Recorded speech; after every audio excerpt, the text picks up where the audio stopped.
starring Charles Lawton in The Prophet Without Honor, an original radio play on the Cavalcade of America, sponsored by the DuPont Company.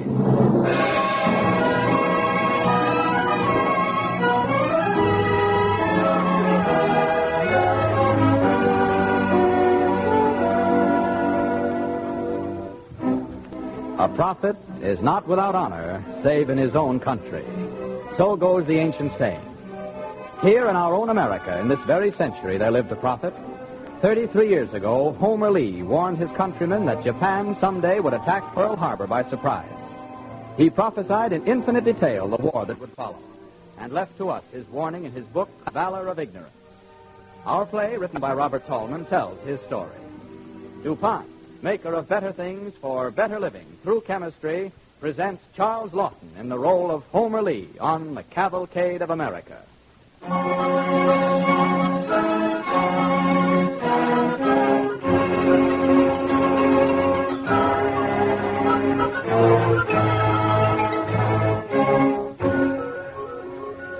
China, the year 1900. In Peking, ancient capital city of the Manchu, a great event is being solemnized. The Dragon Empress, dread monarch over 400 million souls, is making her annual pilgrimage into the outside world, borne high on a jeweled palanquin. A lone sentry, standing guard at a tall gate in the purple wall outside the Forbidden City, awaits her return.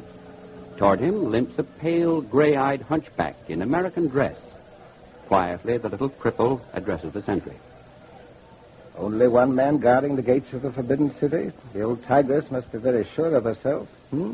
She is the daughter of heaven, my friend. The most serenely wise one in all the world. Yeah. Do you really believe that? I value my head. She is cruel and corrupt, this old empress of yours. How long will China tolerate her? Until one comes who is wise and steadfast and strong, my friend. Very strong. Strong? Look, Captain. Your empress approaches. Look at her face. No, you must go. She will question me. Look at her face. What do you see in it, huh? Is there anything divine in that face, my friend? It's the face of an ill-tempered old harridan. And now look at it as it comes near. It's a frightened face. And it's a guilty face. Now, you cannot stand here. I've come a long way to stand here at this moment, my friend. I wanted to have a good look at this Dragon Empress of whom 400 million good people are afraid. Sentry! Yes, Majesty. You see, she's angered at your presence. Go now, quickly. What is the meaning of this, Sentry? Your Majesty. A pale one in the dress of the foreign devils standing at the sacred gates.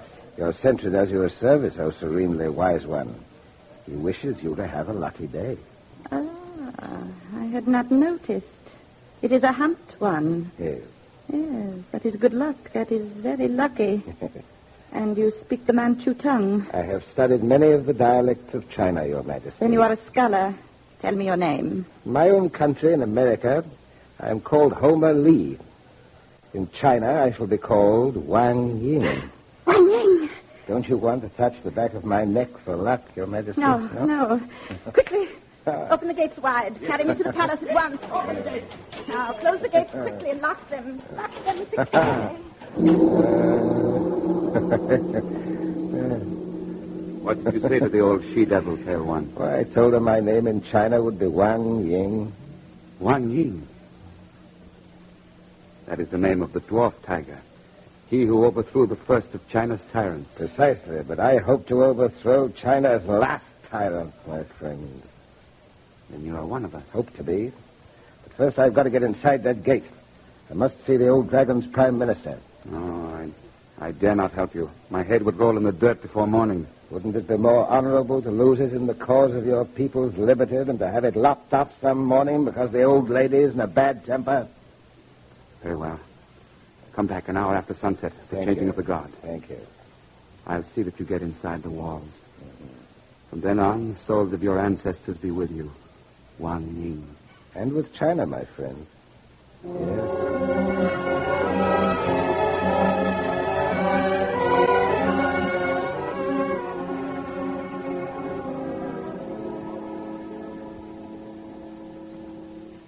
You are a very brave man, Mr. Lee, to come inside these walls unbidden. Oh, valor is a relative thing, Mr. Prime Minister.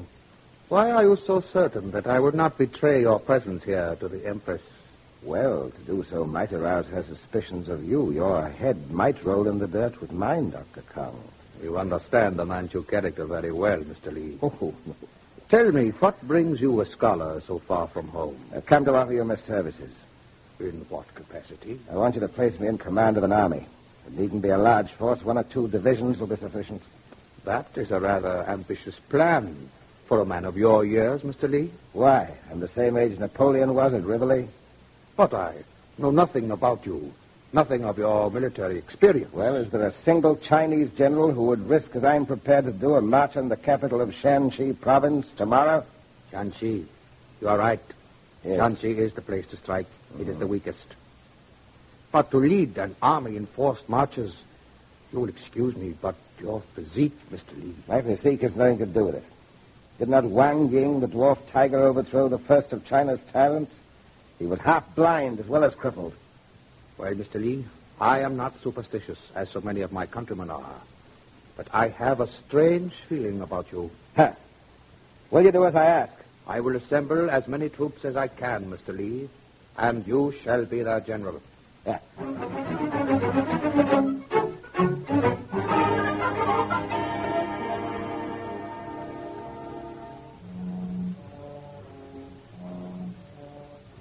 Before that month was out, a pitched battle was raging on the dry, sun-baked plain before the walled capital city of Shanxi province. Astride a spirited white horse, Homer Lee, attired now in the uniform of a Chinese general, untiringly watches the progress of his first battle from a hill overlooking the field. A week, a fortnight, the fighting continued. Then one morning, the governor of Shanxi surrenders and sends for Homer Lee under a flag of truce. Well, those are terms, Excellency. You can take 'em or leave 'em. I have no more time for formalities. I think you can wait a little longer. Hmm? Come over here to the window, General Lee. Of course. Now, look out across the battlements. Yes. You see, General? The heads of your excellent officers now decorate the walls of my city. Yes. I see. I have spared your life because I do not wish to inconvenience the Empress with protests from foreign embassies. Thank you. That is very considerate of you. Bring in General Lee's aide. He is here, honored one. Your master bid you come, Captain. And now I shall let you stay here, General Lee, where you shall have the best possible view of the destruction of your army. It will begin in about 20 minutes. Good day. Well, Captain. General Lee, if I could only get to our army in time. Yes. What message could I take to them? Hmm? Take this map. It shows a way of retreat into the hills. You will join us there, Wang Ying? Hope to. First, I've got to go to America. The discontent of China's millions has been like a stone dropped into a pool of water. Your battle must inevitably become the battle of free men everywhere. China's victory, might not even be won on Chinese soil. It may be won in another continent on the other side of the world. I do not understand this talk, Wang Ying. Well, you're not alone. Neither does anybody, particularly my fellow Americans. But I'm going to try to make them understand. And if I do, China will have a great ally.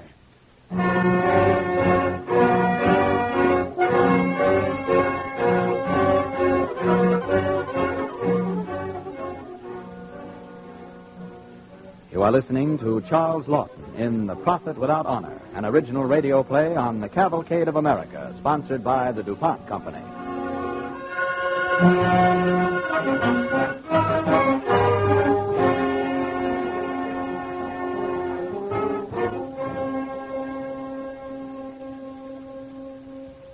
As our play continues, Homer Lee, played by Charles Lawton, has returned home from his unsuccessful Chinese venture.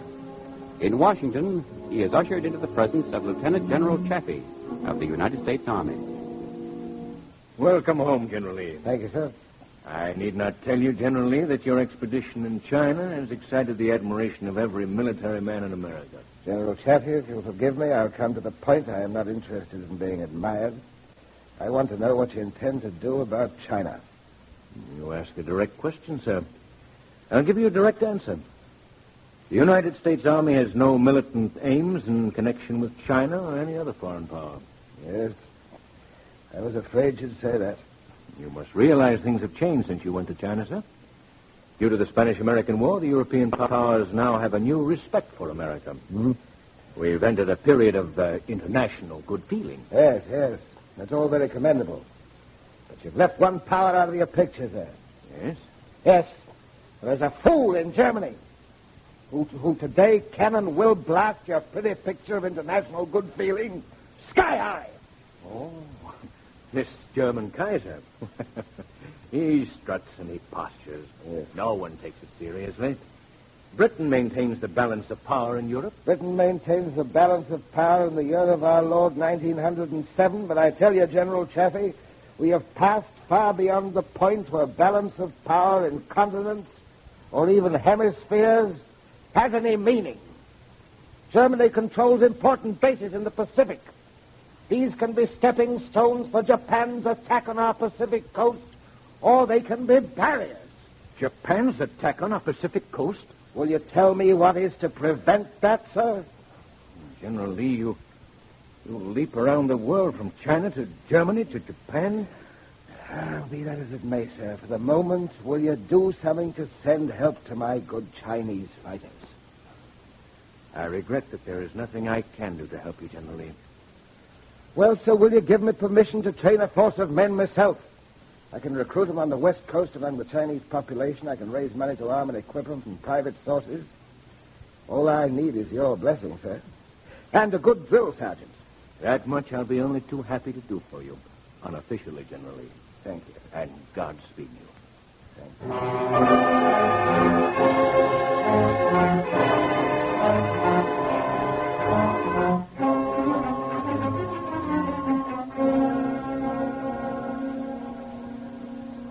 Sergeant O'Bannon reporting, sir. I have to report, sir, the men under training are ready for review. Good. I'm glad to hear that. I beg your pardon, General. May I ask when these men will see action? They've all been badgering me about it, sir. I'd like to know what to tell them. Well, you'll have to tell them to wait and be patient, O'Bannon. I'm leaving today for Germany. Germany? But I thought we were going to fight in China, sir. Wars, O'Bannon, have developed a habit of popping about from place to place. When I went to China, all the world was at peace, yet I found a fight there that had to be fought, huh? Now, Germany's preparing for war. I don't know yet what this war will mean to America or to China, but I've got to find out, and as soon as possible.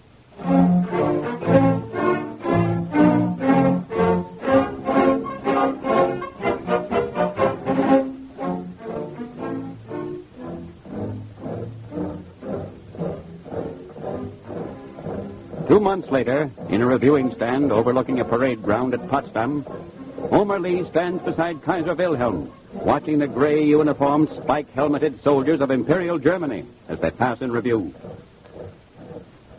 Well, General Lee, what do you think? I think that you have a great army, Your Majesty. The kind of disciplined army I should like to lead myself. They do not appreciate you so much in America, eh? Well, perhaps it is I who should appreciate America, sir. In Germany, there would have been a place for a mind like yours. There is a place for it now, if you wish it. You are looking for a military strategist, Your Majesty? Who but a fool is not in these times. We shall forge a new Europe, a new world out of blood and iron. And it will be on an axis reaching from Berlin to Baghdad. Germany, sir, is approaching her destiny. Yes, Your Majesty, perhaps Germany is, but if you will forgive me, I personally would rather not be associated with any plan to cause the world to turn on an axis of blood and iron reaching from Berlin to Baghdad.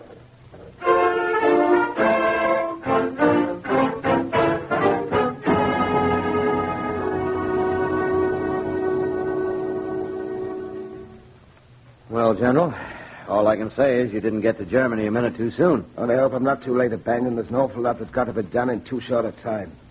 I've got to start America thinking about the German danger. I can't leave here with my country unprepared. Then we have our war to fight, Banyan, in China. China's become more important than ever Now, now. whoa, General. One thing at a time.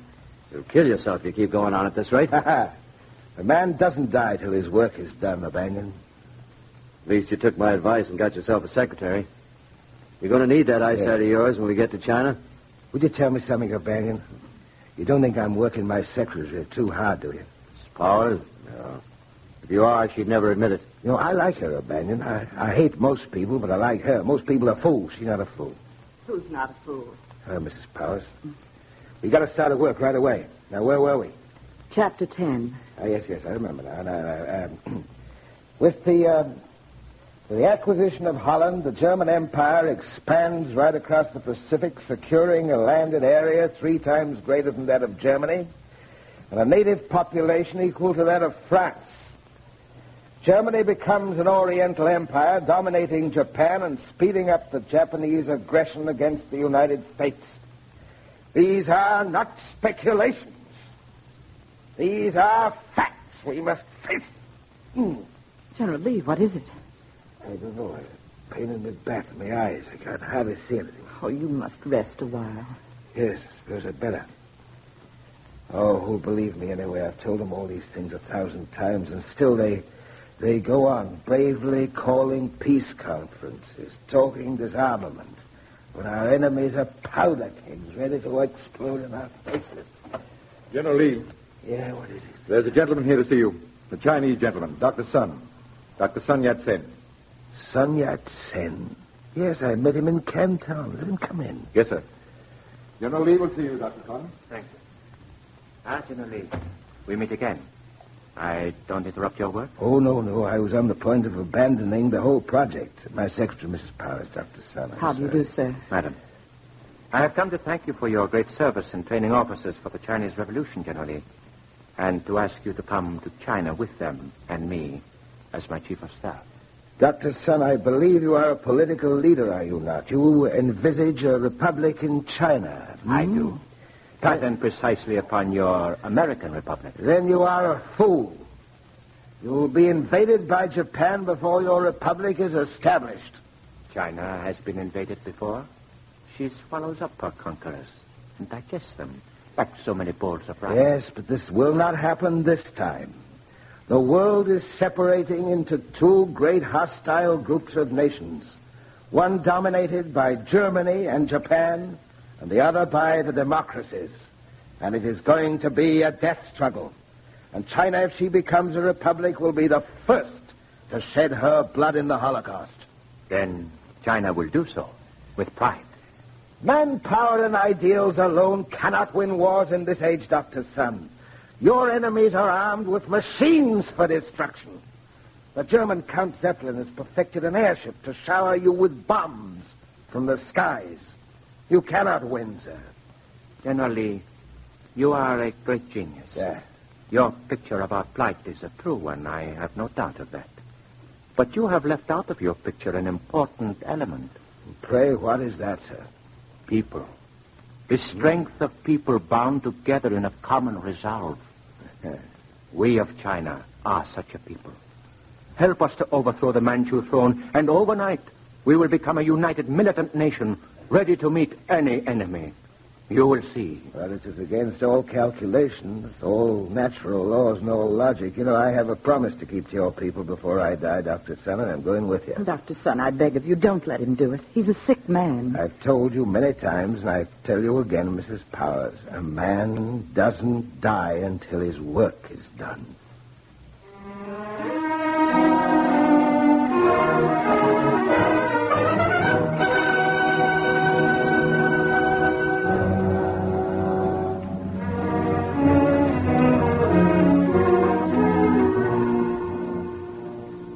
And so it was an American, a crippled genius racked with a fatal illness, went to lead the armies of the Chinese Republic. He lived to see that republic established, with Sun Yat-sen as its first president. And returning home, he lived to utter one final prophetic word of warning to his countrymen. No state is ever destroyed except through those avertible conditions that mankind dreads to contemplate. Yet nations prefer to perish rather than to master the single lesson taught by the washing away of those who have gone before them. In their indifference and in their valor of ignorance, they depart, together with their monuments and their constitutions.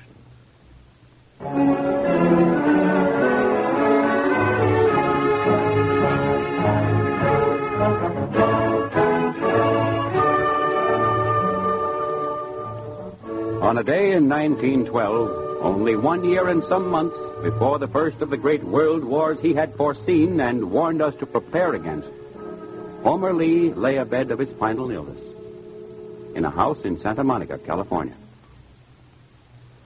How is he, Mrs. Powers? No better, I'm afraid. Is it okay for me to go in? Of course. Louise? Who's with you? Oh, it's just me, General. O'Banion? O'Banion. Sit down here beside me, will you? Louise, you sit over there. I need you both. I've never needed anything before in my life.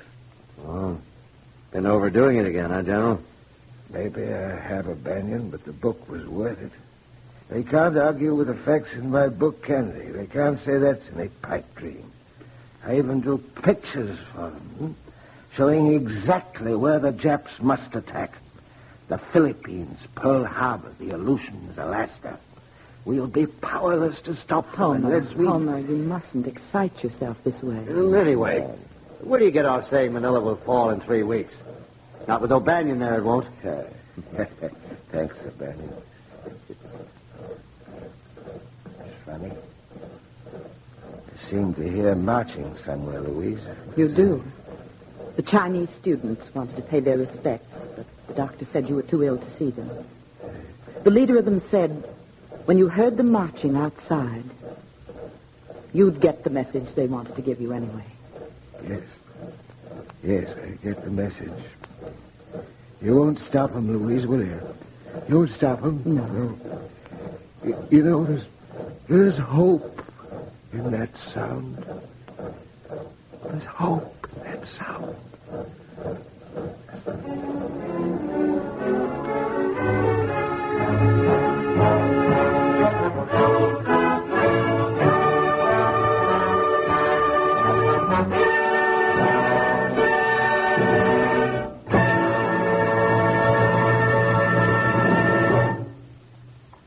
In a few minutes, we will hear again from our star, Charles Lawton. And now, our story of chemistry. A chemical compound called phenothiazine, first manufactured by DuPont, has emerged as one of the greatest contributions of our day to animal husbandry. Phenothiazine is another of the marvelous coal tar products related to aniline dyes. A few years ago, it was experimented with as an insecticide. Further research since by scientists of the Bureau of Animal Industry of the Department of Agriculture brought out the fact that phenothiazine destroys many of the animal parasites in livestock that take an estimated toll through death and loss of weight of $125 million worth of animals on American farms each year. Both of those things, both the loss by death and the loss of weight, are serious even in peacetime. Today, with the nation at war, they are of great importance because they have a direct bearing on the food supply. A single sheep may become infested by as many as 100,000 worms, as farmers and meat packers know to their sorrow. Nodular disease in sheep, caused by a parasite, is such a grave menace that in some localities the raising of sheep has had to be entirely abandoned. Wherever the disease appears, it causes great losses, running to several $1 million a year for the country as a whole. It becomes doubly serious at this time, since it affects the increased demand for meat and wool, as well as surgical sutures made from the intestines of sheep. The United States Department of Agriculture recommends phenothiazine for ridding sheep of nodular worms and other parasites. Hogs, horses, goats, and poultry all suffer from different parasites. Until very recently, each kind of animal had to be given a different treatment for each kind of parasite, with varying degrees of success. Today, phenothiazine alone has proved to be effective for a wide range of parasites. It is used by veterinarians to treat more kinds of livestock for more kinds of parasites with greater effect than any medicine known up until now. Sheep can be treated for a few cents a head. As an experiment, scientists last winter tested the new drug by giving it to one half of an infested herd of cattle and withholding treatment from the other half, so they could study the results in treated and untreated cattle in the same herd. The treated animals in the herd gained weight. The untreated animals, fed the same diet but not given the phenothiazine, lost 80 pounds apiece over the winter. The burden of feeding the country at war and feeding our allies is so heavy that there is talk of meat rationing, of meatless days. Few things are more important to us at this moment than our supply of meats, milk, eggs, and wool, produced by the nation's herds and flocks. Safeguarding the health of these herds and flocks, phenothiazine, in wartime all the more than in time of peace, may certainly be called one of DuPont's better things for better living through chemistry. And now, our star of tonight's cavalcade, Charles Lawton.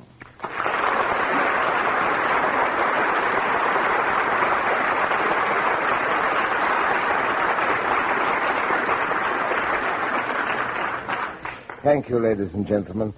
I would like to say just a word more about the brilliant, neglected genius of tonight's play on Cavalcade of America. You know, Homer Lee's maps and his strategies and his sensational prophecies all emphasize one simple, basic fact: that only a militant, united nation can win a war. We have, alas, lost many battles through our failure to heed the warnings of Homer Lee, the prophet of our times. But please God, it is still not too late to take ourselves in hand, we who are yet in civilian life, and make ourselves deeply possessed of that militant spirit which wins the final battle. Thank you. Good night.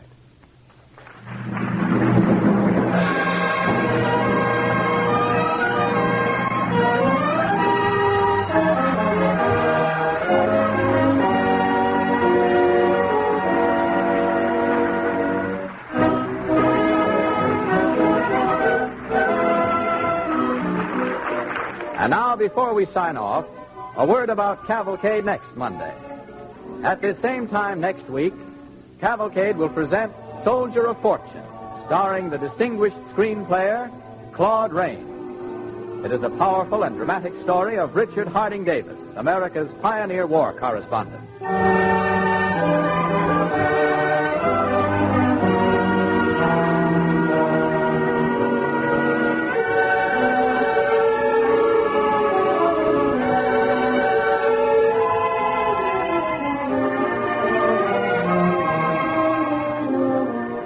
Don't forget, next Monday night, Cavalcade presents Claude Rains in Soldier of Fortune.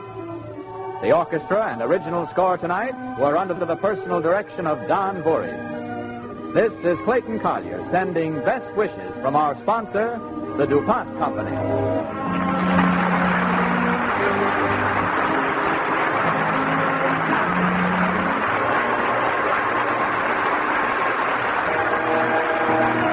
This program came to you from New York. This is the National Broadcasting Company.